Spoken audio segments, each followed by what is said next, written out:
Good afternoon, everybody. So I'm delighted to be the moderator for this panel. So this is the third sustainability panel we're having today at Insight 2020. The theme will be from shareholder capitalism to stakeholder capitalism. We've got three prominent speakers, so two of them already connected. So we've got Sanjiv Misra from Phoenix Advisor.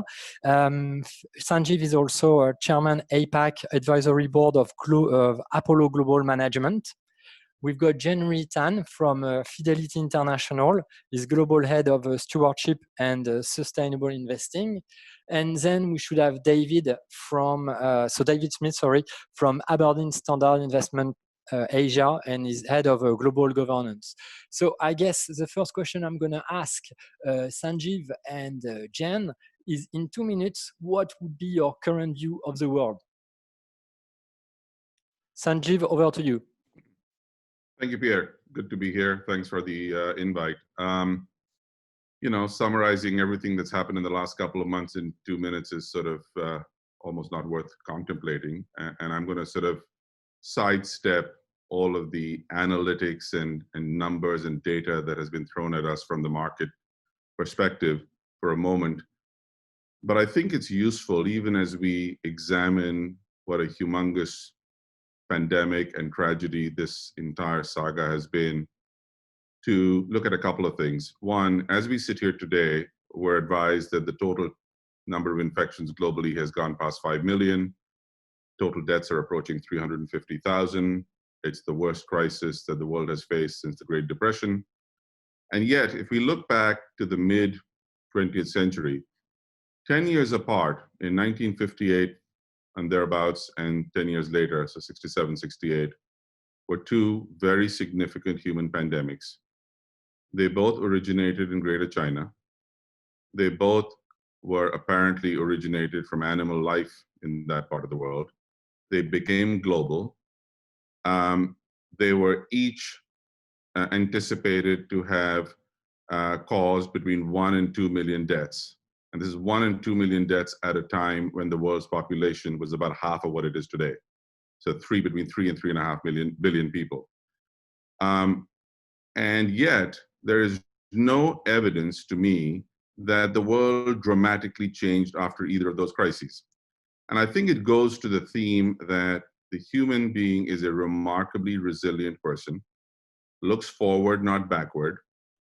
And therefore, I think there's a lot of reason to believe that once this is behind us, and I think the behind us is defined by a much more robust protocol of testing and treatment that can be applied across very large masses of population. So that's going to take 12 to 18 months at a minimum. There is evidence to suggest that this crisis is going to be more in our rearview mirror than ahead of us. And as evidence of that, I think it's very interesting to look back to earlier this month when Shanghai Disneyland opened. This is in China, the epicenter of the crisis when it began. When Shanghai Disneyland opened, they said they would limit capacity to 30%, which is 24,000 visitors a day. That's not a small number of people. Online bookings began on a Friday morning. Day one sold out in 3 minutes. That's 3 minutes. And the first week sold out in under an hour. So here you have people that have seen this crisis and this pandemic up close, had probably friends and relatives linked to its occurrence, and people are shrugging it off. So my view, and even as I say this, I don't want to be seen as naive. I do believe the markets are highly volatile. I personally believe we will see a massive correction in the third or fourth quarter of this year, which will make the first correction earlier this year pale into insignificance. And that happens when the second wave of infections occurs. But I do believe that there is enormous ability and potential to put all of this behind us over the months in the year.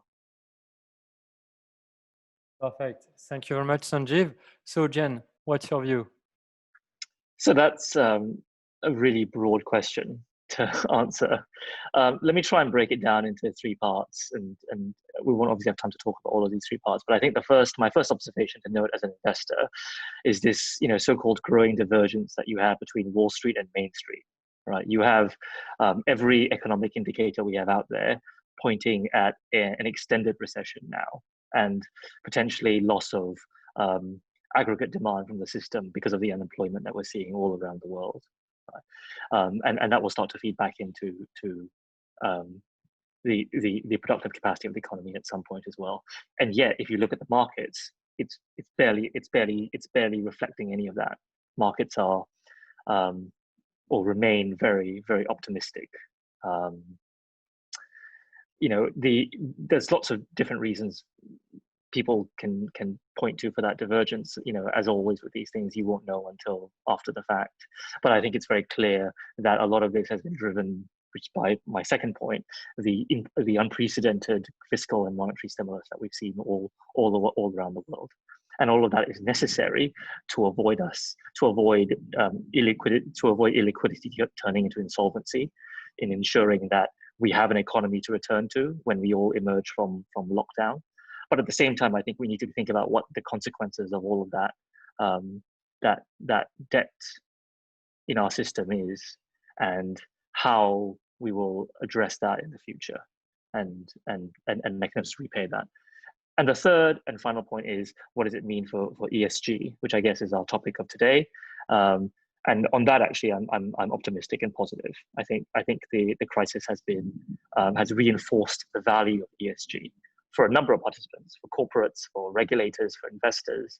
I think right around the world, you can see a broad consensus now, a consensus that was there before this crisis, to be honest, but has been now amplified by it, that the integration of ESG into a fundamental investment process is essential.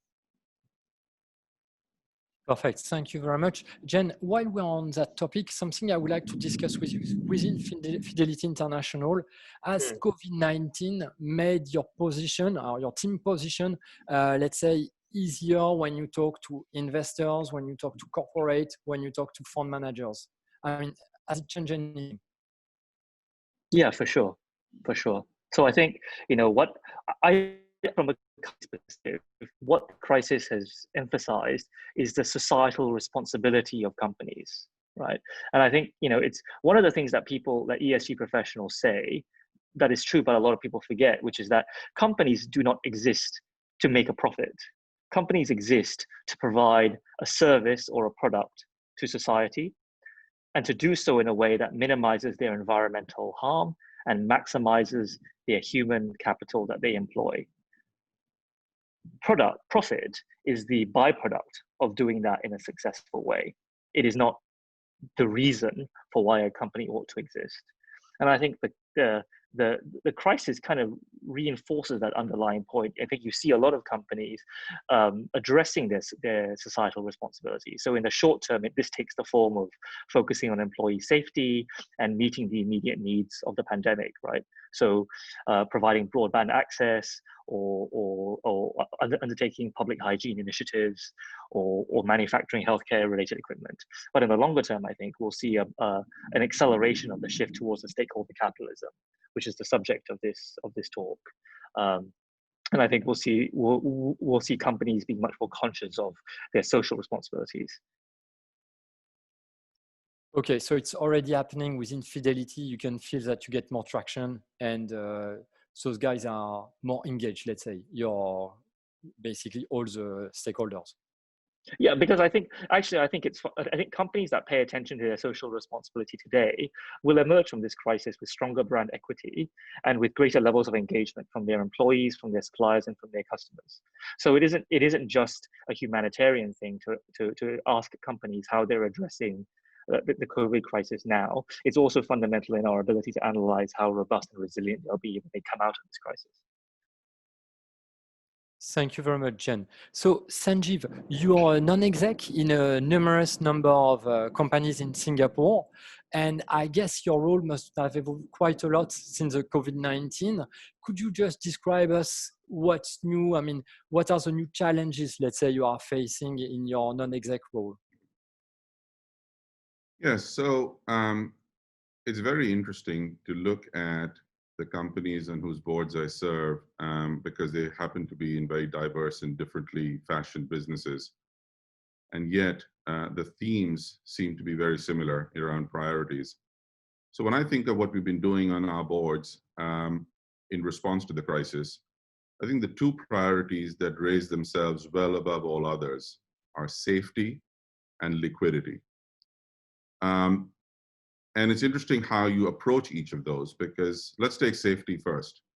I happen to sit on the board of a company that's based in Singapore. 100% of its employees sit on one floor of a building in CBD. You might think dealing with safety is very easy, but there's enormous concentration risk. Figuring out how to separate people and yet have them work together, come in and out when they need to, and so on and so forth. Another company happens to be based in Singapore, has 67,000 people across 65 countries. And that's a monumentally different form of effort and much more complex effort in terms of thinking about where those people are and how to ensure that they are kept safe, and when, and it's a when, not an if anymore, sadly, an issue arises, how to deal with it. So there's thinking about safety is absolutely priority number one. Applying a more bespoke approach to thinking through what principles are important and how best to execute on the most important priorities around safety is absolutely the key focus. But also to make sure that in so doing, there is as much adherence to business as usual as the situation permits. Business as usual is a concept that's changed dramatically in the last several months, but we do need to retain focus on the fact that we can't just completely shut down, because in a certain context, the simplest way to ensure safety is to tell everyone to sit in their homes, not venture out, and not do anything while they're at home that relates to engagement with the outside world. And that's ultimately going to kill the business doing that. So figuring out how to manage that balance has been an important part of what we've been focused on. On liquidity, I say liquidity because in an environment such as this, matters have dropped to zero, supply chains have shrunk, and the ability to provide product and service is severely diminished. Businesses, from my perspective, cannot and should not be obsessing about achieving our strategic goals, our revenues growing, our market share intact, forget about profitability.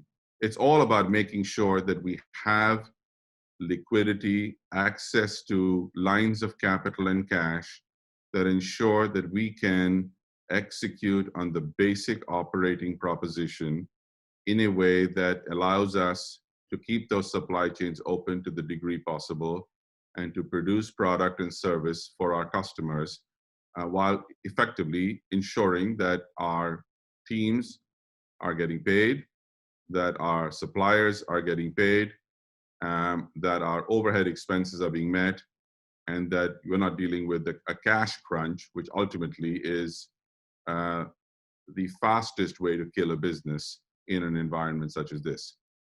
So I would say it's those two things as overriding principles and priorities. The two other things I'd say very quickly that we've learned, and I've learned, is try not to get in the way of management as much as you can. There's a great danger to confuse motion with progress.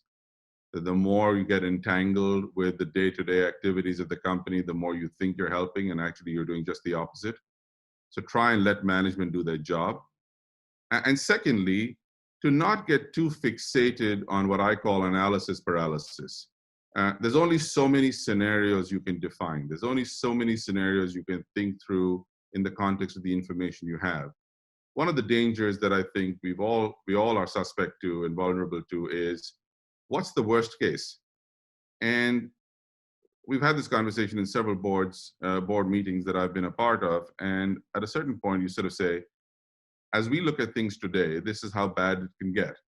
But that doesn't mean that is as bad as it is going to get. It could get much worse. It could improve. Let's be dynamic in examining the key elements of data and inputs and conversations with management and customers that can inform our ability to tweak those models, and not just come up with worst case scenarios because it's important to have that on a piece of paper or on one screen, but because it's relevant to the planning and decision making that we as a board can guide management on with a view to dealing with the problem solving aspects that that raises. Thank you very much, Sanjiv. The second topic I would like to discuss with you, it's about governance, or we could also call that a black swan event, but let's call it a governance issue. It's Luckin Coffee. I mean, over the, I guess it was last month, I mean, it was all over the press in Asia and actually worldwide. And my question for Jen would be as followed. According to you, what is it likely to change in terms of, I mean, is it likely to change governance for Asian companies? Or what's your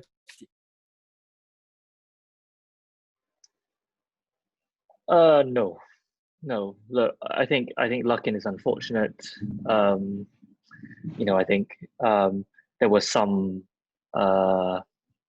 warning signs that you and that could have identified, you know, certain red flags. None of that is kind of unusual or unknown, but it all has the benefit of being applied with hindsight, right? So it's very easy after the fact to say, oh yeah, you know, totally could have seen that coming. The reality is that fraud happens. It's not or alleged fraud, I should say. It's not this is not the first time, and it won't be the last time that the capital markets need to deal with it.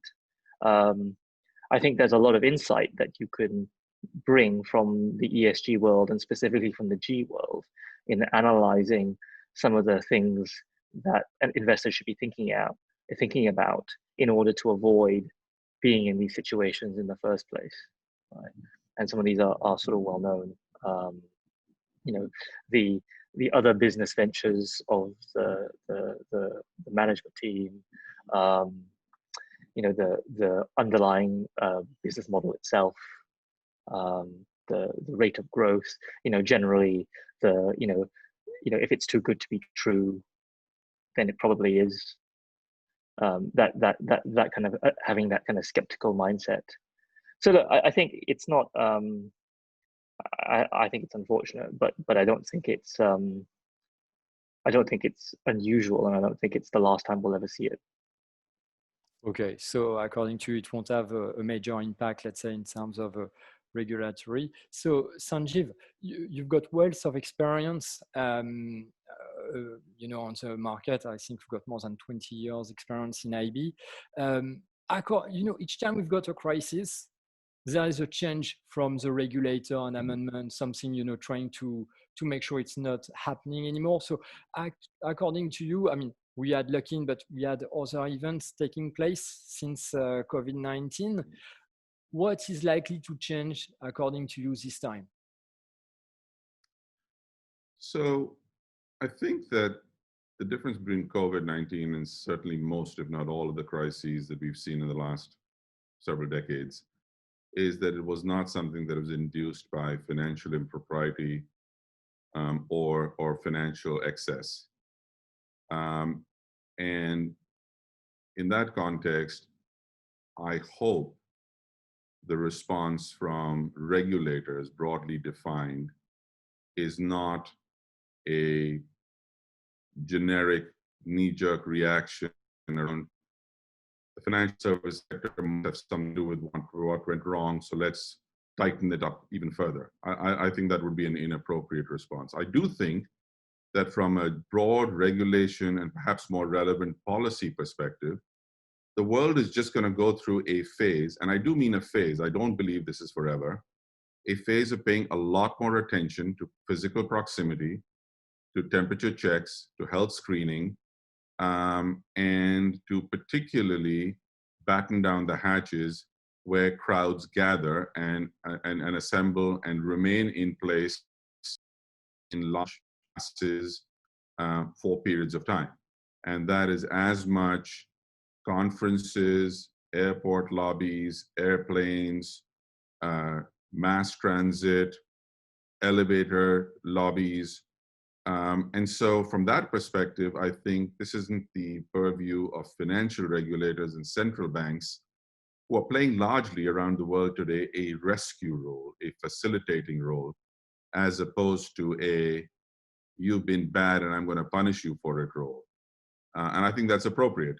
But I think the onus of policy and re-regulation is much more centered around activities that speak to the occurrences of that density of population and the potential carriage of the disease. Because the single biggest distinction, as best as I can tell, and I'm not at all a medical person, between this situation and previous diseases like SARS, like flu, like avian, is the ability to be asymptomatic for extended periods of time while infecting people.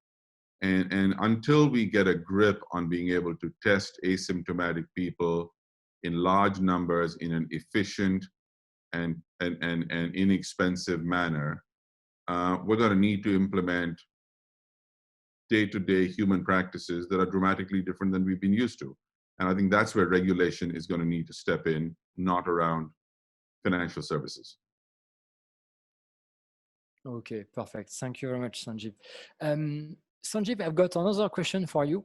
It's about ESG and education. I mean, I know you've been very involved in education. According to you, what is the role? What could we do? And I guess Jen is also doing the same in his role at Fidelity. What could we do in order to raise awareness about ESG? I know this is a key topic in Singapore and all over Asia. And you, let's say, when you are in your board as non-exec, how do you make sure that those management are aware of those key topics, which are key, to plan the future? I think the time to foster awareness and education around ESG matters is behind us. I'd be very interested in being a part of a conversation in any of the major centers of thinking and activity around the world where someone says ESG, what does that mean? That makes Jenn-Hui's job just a little bit easier, I would imagine. But having said that, I think the more important and interesting question has to do with translating the acceptance of ESG as a priority and a principle to execution. How do we implement the key principles of ESG when there are very real life trade-off choices to be made around some of our important strategic and financial goals? Not all strategic and financial goals, because pretty much every company in the world, that's an overstatement, but a very large proportion of the companies around the world and businesses around the world accept that adherence to and a successful and positive approach to ESG is critical to the functioning of the business and the implementation of the business plan. But there are inevitably going to be trade-offs, and management deals with those trade-offs all the time. And what it takes is leadership to say, I know this option A is going to make more money. I know option A is going to get us closer to financial goals. It's going to help us gain market share. It's going to enhance revenues. It's going to enhance our brand visibility, but it violates the following principles. And so we're just not going to do it.